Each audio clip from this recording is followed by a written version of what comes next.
Welcome to Founders Friday. This is a tell-all for everyone that touches the revenue pipeline at their company. We invite experts who are responsible for driving revenue to share their experiences. And our goal today is to educate you as well as to entertain as we kind of go through this. Remember to share your secret sauce, keep your responses punchy, and let's have some fun with this. My guest today is Maddie Rohrbacher. Maddie, tell me how you say your name before we get into this. You're exactly on the nose, Rohrbacher. Okay, so Maddie is head of sales and partnerships at SustainableMinds. She has an interesting career journey that started out working with children as a school teacher and to her present role in sales and partnerships. So we'll learn a little bit about her journey there. Maddie, thanks for joining the Founders Friday webcast. Your career has been amazing in terms of the direction you've taken. Tell us a little bit more about how that came about.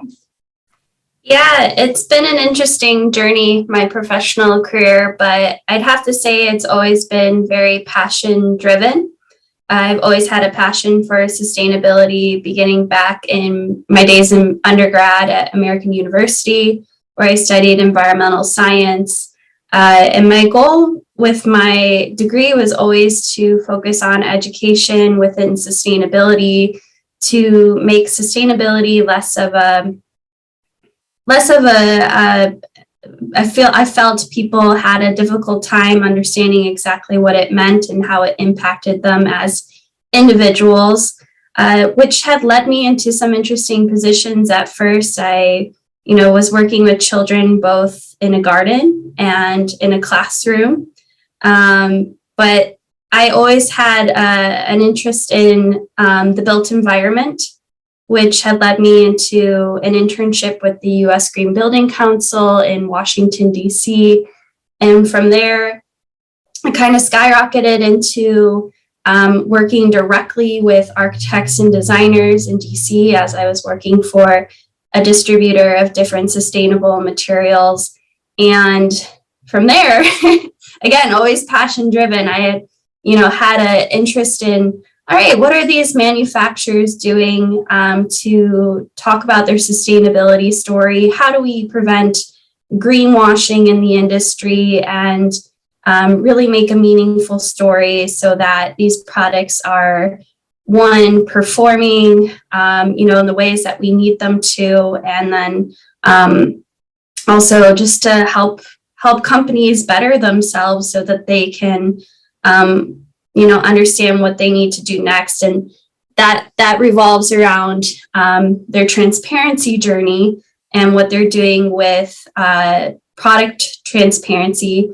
So I've been with SustainableMinds for almost 2 years now, and I'm working directly with manufacturers now instead of being a sales rep. So I'm in a position that feels very right.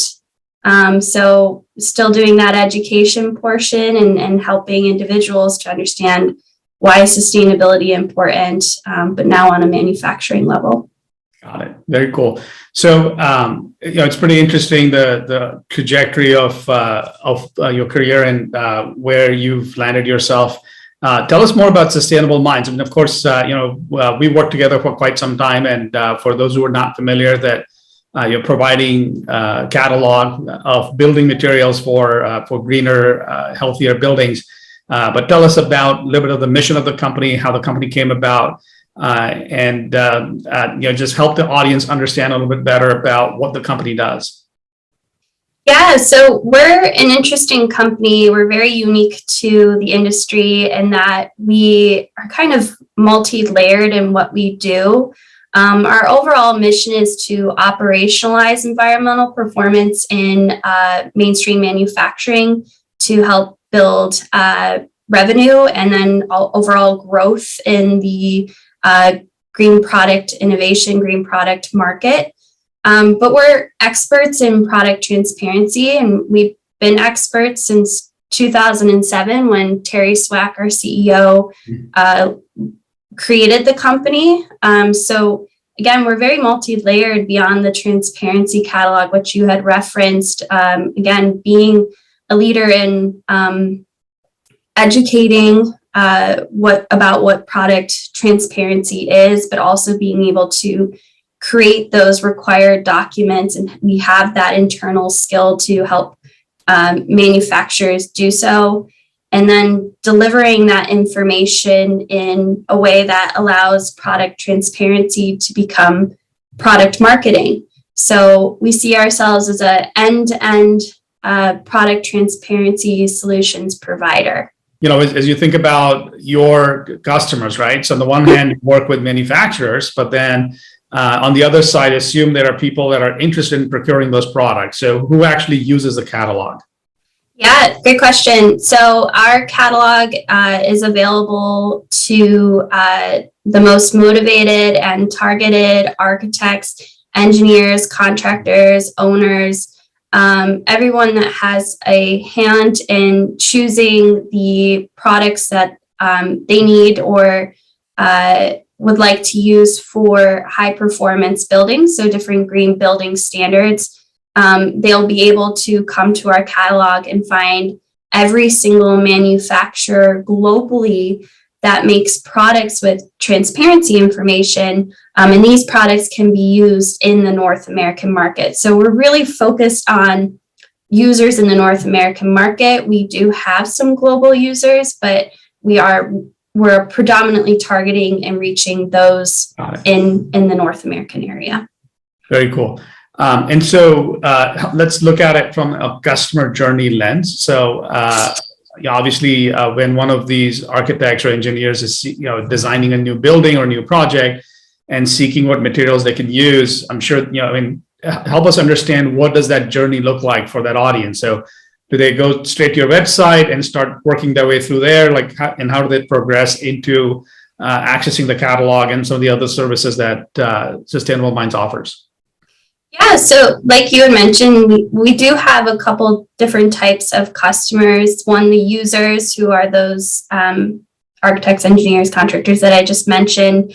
They'll come to the catalog. It's completely free for them to use, and no login, no username. We feel transparency and privacy go hand in hand, and we don't feel there should be any barriers to access this information. But the catalog was designed to be a specification tool.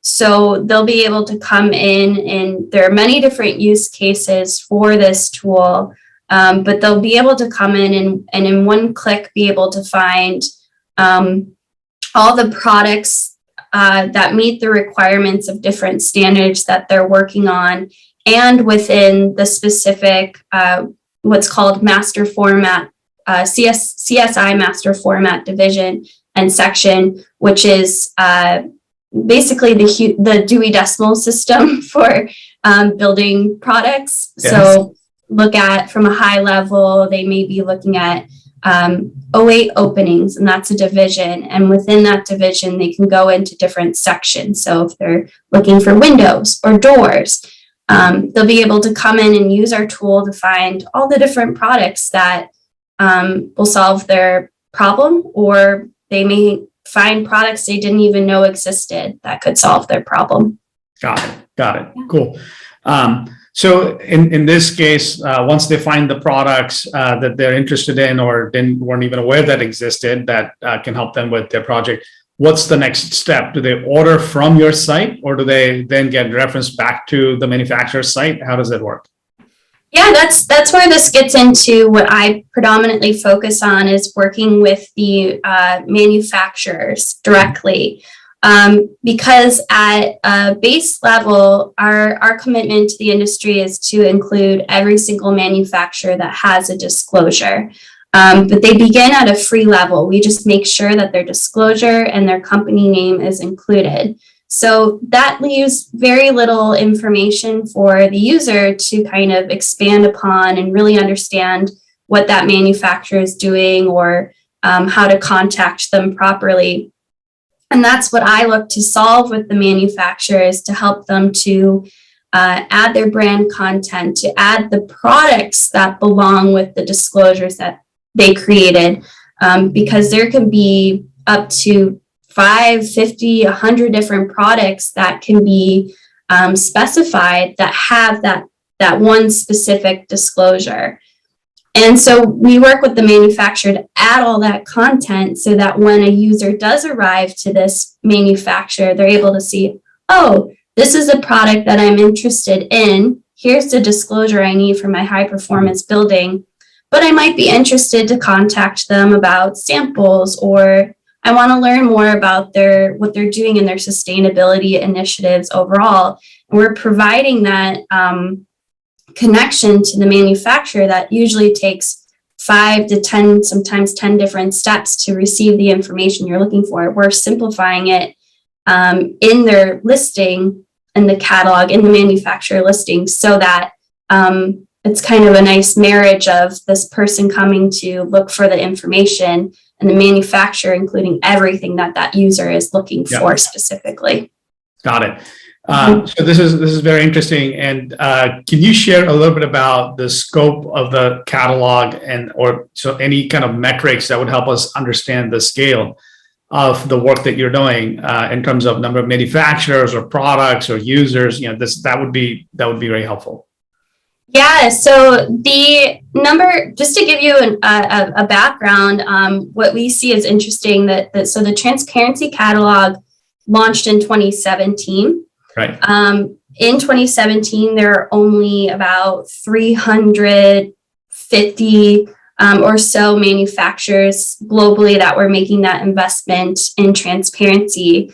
350 is still a lot of companies, but now in 2022, it's over 1,800 and counting. Wow. So the industry is, it's really growing. It's really fun to see. But I'm calling on all of those 1,800 plus manufacturers to help to build their brand, help them to leverage their investment in transparency so that they can help, build value and brand preference and visibility.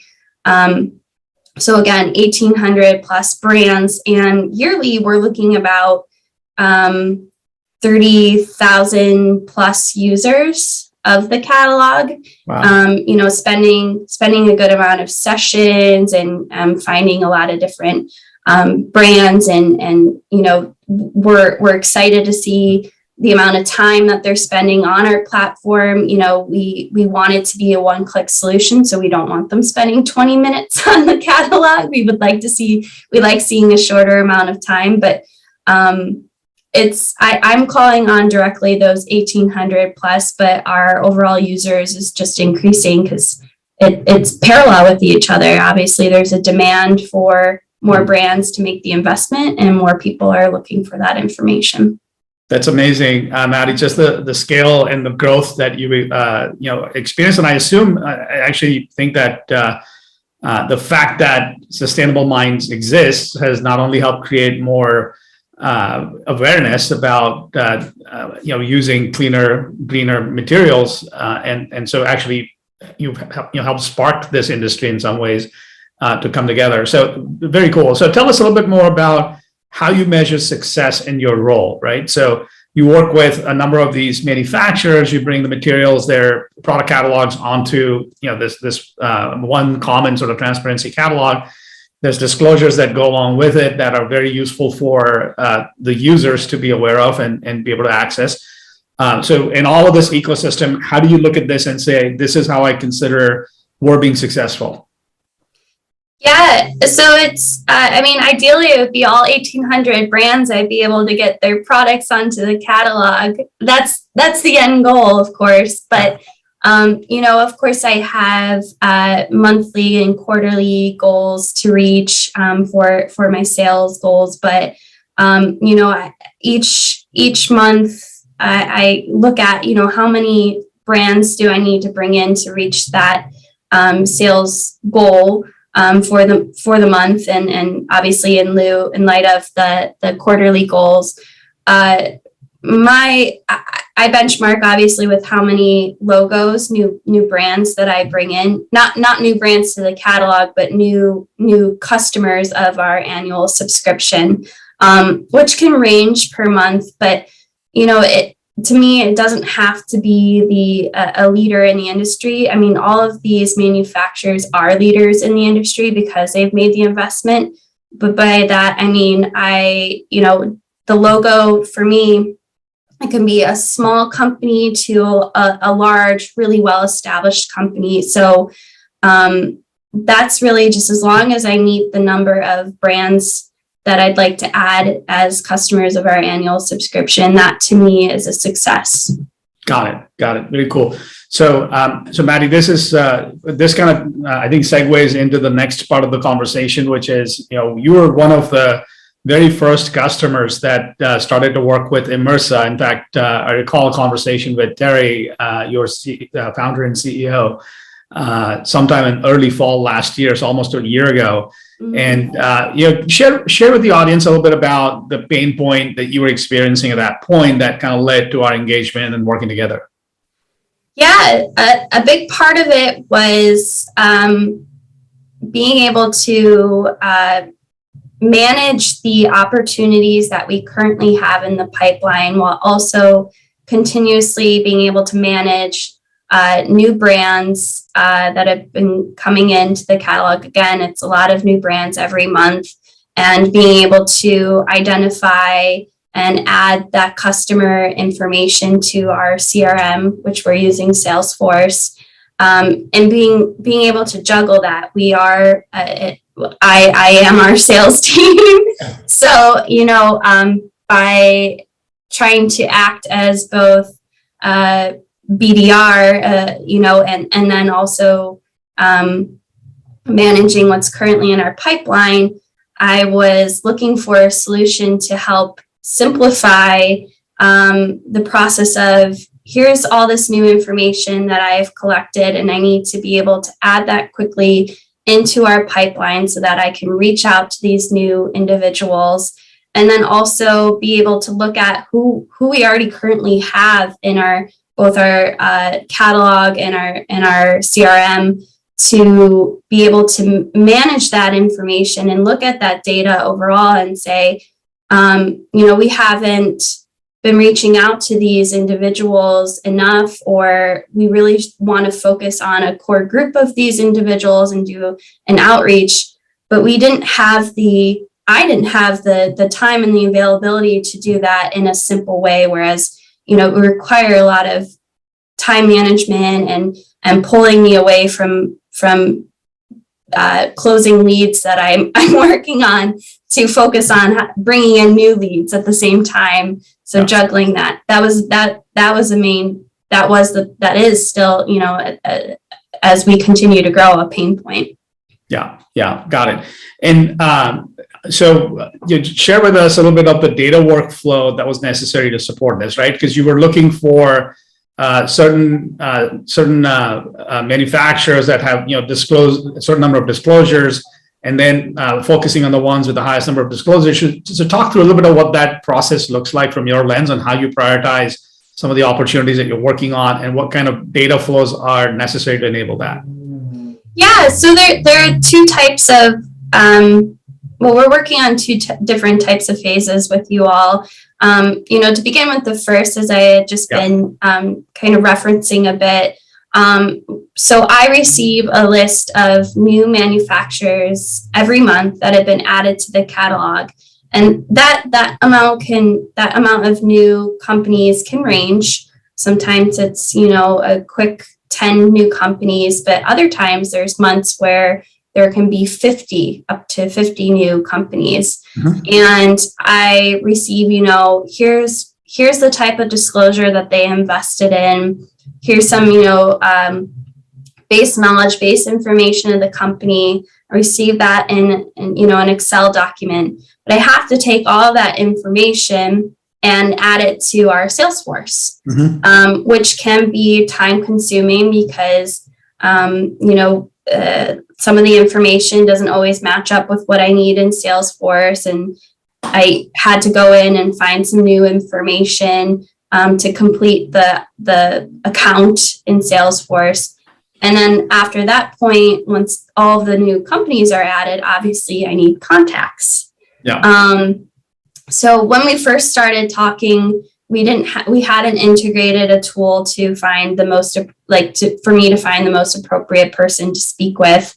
But since then, we are now using Zoom info to find about 3 to 4 different contacts that I can send an introductory email to and say, hi, you're in the catalog, you're interested. We understand you're interested in product transparency. Here's how we can help you. That's usually what that first email focuses on. But that whole pathway, as simple as it sounds, can be very time consuming because you have to enter it in one CRM, and then that email cadence that I add all of the contacts to is in a different platform. I use Mixmax for my email cadence, and then having to manage and add that information.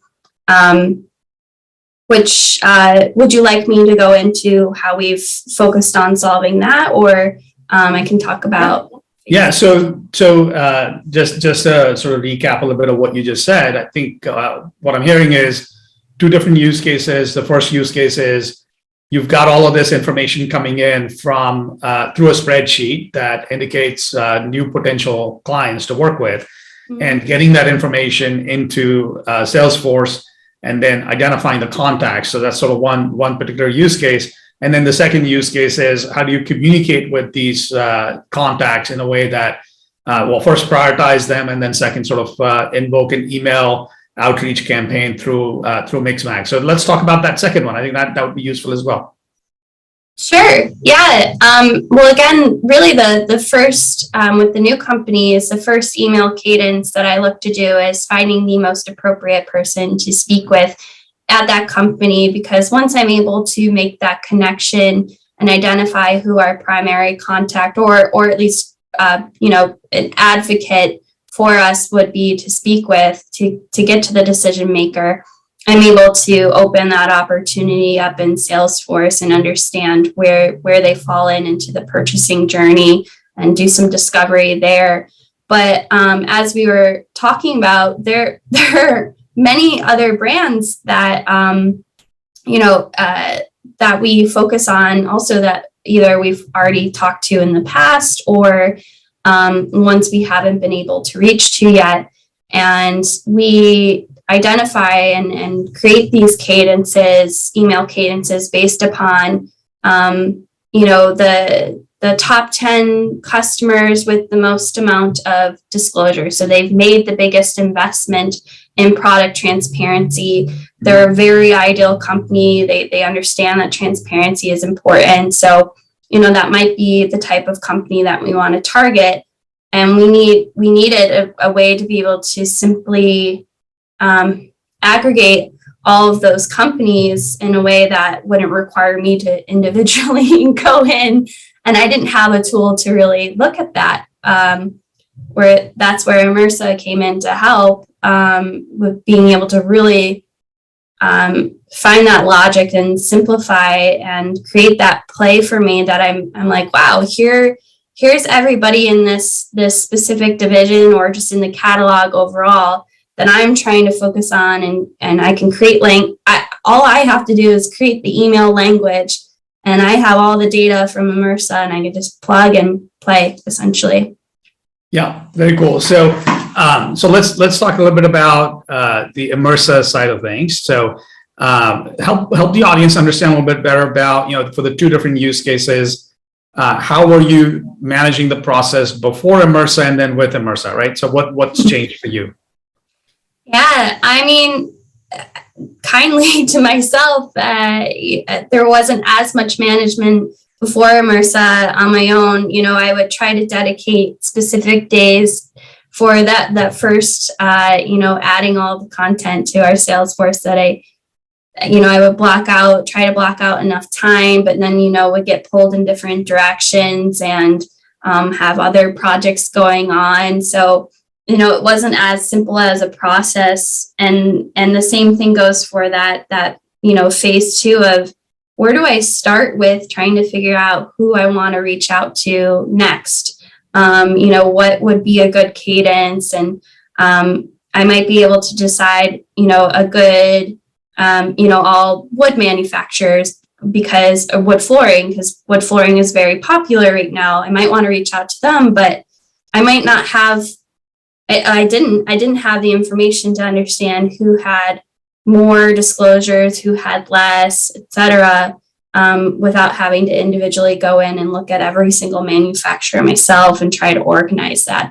That wasn't a process that I was doing, nor had really the capabilities to do. So now with Immersa, I'm able to just take that Excel sheet of new information that I get every month and go into my Immersa account and be able just to add the information that's going into Salesforce and click the play button, and I'll be able to go into Salesforce and see all of the new companies that were added. I do not have to go in and individually add a new account or check if the account already exists, because that is something that you also flag for us, being able to identify that there's a duplicate account, which sometimes just by the naming conventions, one account can already exist, and before I didn't know that. So I could be adding a new account, which is obviously not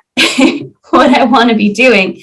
And so that itself has really, the process now with Immersa has been able to allow me just to probably just take out not even an hour of my day to add that information and just not have to worry about getting interfered with that workflow. Mm-hmm. So for time purposes, it's been a great opportunity to work with Immersa to solve some time management for me. And then also for phase 2, the pulling together the data that one, I may not have known that some manufacturers are leading in their categories, or depending on the logic, the focus of the who we're asking Immersa to pull together a list of, really helps to solve. Great. Now I don't even have to go double check. I know that Immersa has pulled all the right content that I'm looking for and has pulled in even the contacts that I want to reach out to. And I don't have to go and do that. It's going to pull in everything that I need just to be able to add it to my email cadence. And so that itself, again, has saved a lot of time and resources because it's just me. And I have a lot of opportunities to manage that are already currently in the pipeline. So this is a way to help generate leads that doesn't require a huge investment of my own time. Mm-hmm. Mm-hmm. Very cool. It's actually pretty amazing what you're doing as a one-person sales team for the company, and I'm sure that a lot of people will be inspired by the way that you're sort of automating the process. And I know we've certainly welcomed the feedback that you've given us as we've developed the product in conjunction with you. And so I think what I just to kind of net out what I heard is moving data from the spreadsheet into Salesforce, both accounts and contacts, sort of doing that in a way that does not create a manual effort or task for you. It takes away some of that work on your part.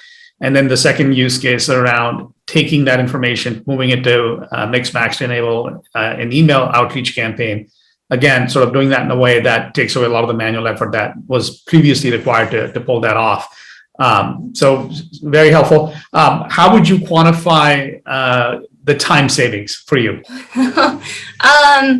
Yeah, again, I think overall between both phases that's something, in the first use case, that's about 2 or 3 hours out of my week. Which in a sales position, that's a lot of time because there's a lot of other things and calls I need to be doing. So, looking at that, about a few hours, and then the building of looking at that use case too of here's all this data. I can't even, because I haven't even tried to attempt that on my own. That was a scenario I just knew would be too much work for myself, and I didn't have the capabilities to do on my own. I'm sure that could have required a lot, like more than a day's work just to just to figure out who I wanted to reach out to and organize correctly, because I didn't have a tool to organize that as well. So I can't even quantify that for you, because I can imagine that I'm sure it would take a lot of time that I just don't have available. It's not in my day-to-day availability. I'd have to be working a lot of extra hours. Got it. Maddie, first of all, we are very appreciative of the work you've done with us to share your feedback with the team and help our product team kind of navigate on how to build a product with the requirements and the feedback that you've consistently given us over almost a year now. So tell us a little bit about what your experience has been working with the Immersa team, and if you have any feedback or advice for our team on how we should be working with our customers. Yeah. So, I mean, we've always really been drawn to working with Immersa because of your customer service abilities and really listening and understanding what our pain points are. And for us, that's equally as important. That's something that we work with our customers and prospective customers to really understand what's not working for you, what's working for you. So we've really valued that customer service aspect that Immersa has provided. And obviously from there, I mean, really being able to help Immersa understand our business objectives and what we do, I felt that was a very integral part of our process on beginning the relationship together to continuously now, whereas even just, recently talking about here's what we're hoping to do at SustainableMinds in the future and how we can see Immersa integrating even more into our day-to-day functions. That whole entire customer success and customer relationship has been a great experience from the beginning. I don't know what you guys could do better, because I've really been blown away with how much you've listened to myself, and when Terry was a part of the conversation in the beginning, that's very important for us to be heard about. We are not the largest company, and we really still value important tools and have a lot of growth that we're looking to do. And how can you help us, and then how can we help you grow as a company too? Which I feel your ability to take feedback on understanding, oh, that didn't really work out for us, and said, okay, well, let's figure out 2 different options to do here then. And instead of, pushing us under the rug as, nope, they're not a fit. You saw us as a fit in the beginning, and we learned how we were a fit for you through the process. Yeah. Yeah. I absolutely value what you just shared with us. In fact, it's so gratifying to hear some of the values that we, me as a co-founder at this company, we both of us as co-founders have espoused to our teams, which is feedback is a gift. It's something that should be received in the right spirit and used to improve ourselves. And that only happens if you listen well to what your customers and your teams are telling you. So to hear you sort of share that back with us is really gratifying as a part of this team. So certainly, Maddie, thank you so much for your feedback over the past year, for working with us, and for your time today. Just to kind of recap for our audience, what we heard today was your career trajectory has been shaped by being passion driven, and what you've as SustainableMinds, what you and Terry and others on the team have created is incredibly valuable for the industry and for the planet as a whole, to where you're creating something that allows people to build better, physically build better. Yeah. In terms of the kinds of buildings that are going up. The emphasis on transparency as well as privacy, and then certainly in terms of working with us, the use cases that you've shared with us and how you bring together data across spreadsheets and Salesforce, ZoomInfo, Mixmax, and whatever next set of tools you choose to invest in as you continue to scale up. We're very excited to be part of that journey, to be able to enable those data flows between these different solutions. And then I think just looking ahead, we want to first of all acknowledge the work we've done in the past, but looking ahead, continue to value any feedback that you share with us and help us build a better product. So anything you'd like to say as we take this to a close? Excited for the continued growth of both of our companies. I see that, in the past year, we've both evolved and, I see there's a need for both of our companies out there. So it's exciting to do that work together. Thank you, Maddie. Thank you so much for your time today. And for our audience, Maddie can be reached via LinkedIn or from the company's website. And as always, for our audience, we'd love to hear your thoughts here at Immersa.ai and how data can improve the overall customer experience and help drive revenue for your business. So thank you for listening and tuning in today. Thanks, Maddie. Thank you.